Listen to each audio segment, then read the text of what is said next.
President Trump calling Iran's latest counterproposal to end the war, quote, totally unacceptable. While we don't know the specifics of exactly what was in that proposal, some Republicans are calling on the U.S. to start bombing Iran again. That includes South Carolina Senator Lindsey Graham, who's pushing for the implementation of Project Freedom Plus, sending in the Navy to reopen the Strait of Hormuz by force. NewsNation's Joe Khalil is live for us in Doha, keeping tabs on all of these developments. So, Joe, the U.S. and Iran running into some real issues here, trying to find a diplomatic solution.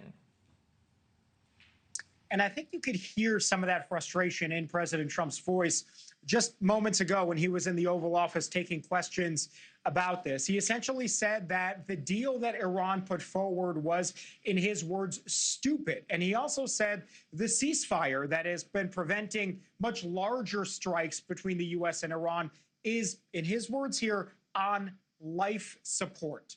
He also talked about how Iran, in his view, wanted to make a deal, but then sort of shifted their own views, maybe shifted the goalposts a bit in this process. And again, there was a little bit of frustration there. He took on criticism that right now, at this juncture, the White House does not have a plan to move forward and get the United States out of this war or definitively end it while reopening the Strait of Hormuz. And he pushed back on that criticism here. Take a listen.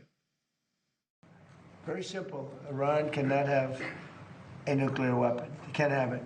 And if they did have it, the Middle East would be gone, Israel would be gone, and then hit Europe probably next. We're doing the service to the world.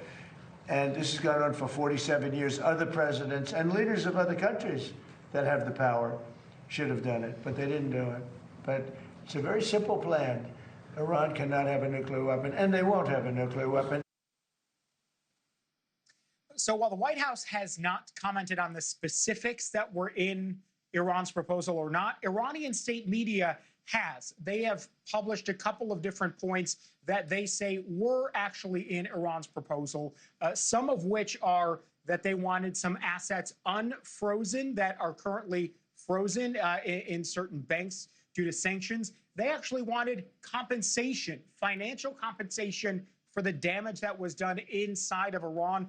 They wanted to reopen the Strait of Hormuz, but they wanted to keep effectively control over the Strait of Hormuz as well, and then also ending sanctions almost entirely, which the U.S., again, is hesitant to agree to at the moment. So that is where things stand right now. I should just mention that in the Gulf region here, they've essentially been preparing for the possibility that there are more strikes. Remember, they have taken the bulk of Iranian strikes. U.S. vessels had been hit, but also targets in the UAE, ships, commercial vessels from Qatar and other places, even in the last 48 hours, Nicole, had been hit. So we are waiting to see whether this very fragile ceasefire holds. As you just heard again, will end where we started. President Trump saying it is on life support right now. Thank you for watching. Subscribe below and download our NewsNation app right now on your phone, and you will get fact-based, unbiased news for all Americans.